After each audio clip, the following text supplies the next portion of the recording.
बहुत समय पहले एक रहस्यमय जंगल के बीचों बीच एक शक्तिशाली सर्प राजा नागराज का निवास था।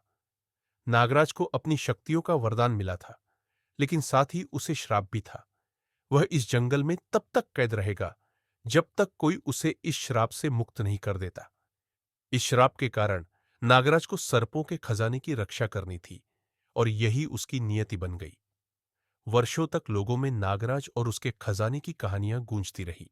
राजकुमारी दिव्या एक निडर और जिज्ञासु युवती थी।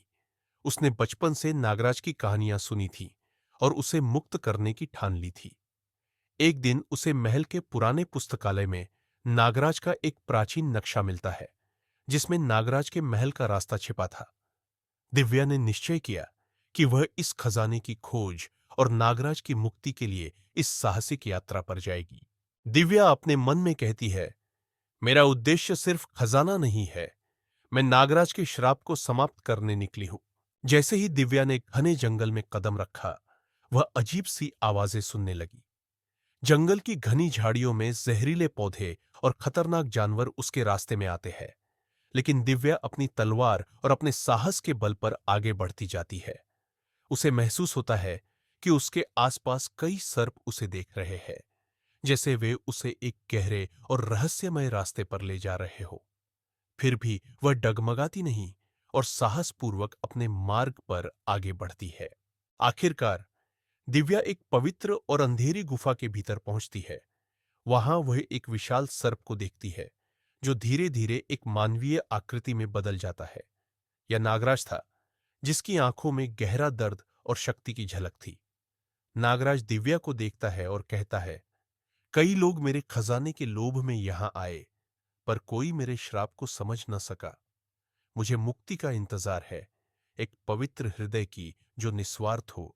दिव्या उसकी बातों को ध्यान से सुनती है और जवाब देती है, मेरा उद्देश्य सिर्फ खजाना नहीं है, मैं यहां तुम्हें मुक्त करने आई हूं। नागराज उसे बताता है कि उसके श्राप की मुक्ति के लिए दिव्या को अपनी किसी अनमोल वस्तु का बलिदान करना होगा, जो उसके लिए अत्यंत महत्वपूर्ण हो।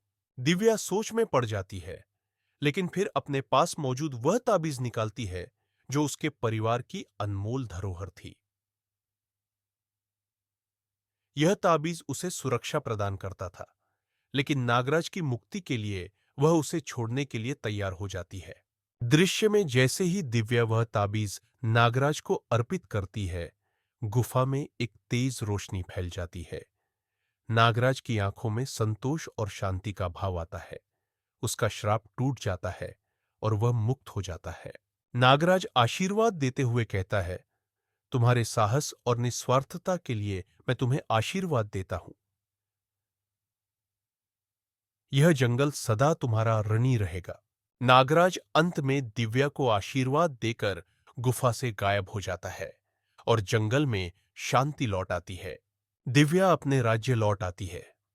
लोग उसके साहस और बलिदान की कहानियां सुनते हैं और उसे एक महान योद्धा के रूप में सम्मानित करते हैं। अब वह केवल एक राजकुमारी नहीं, बल्कि साहस और निस्वार्थता का प्रतीक बन चुकी है।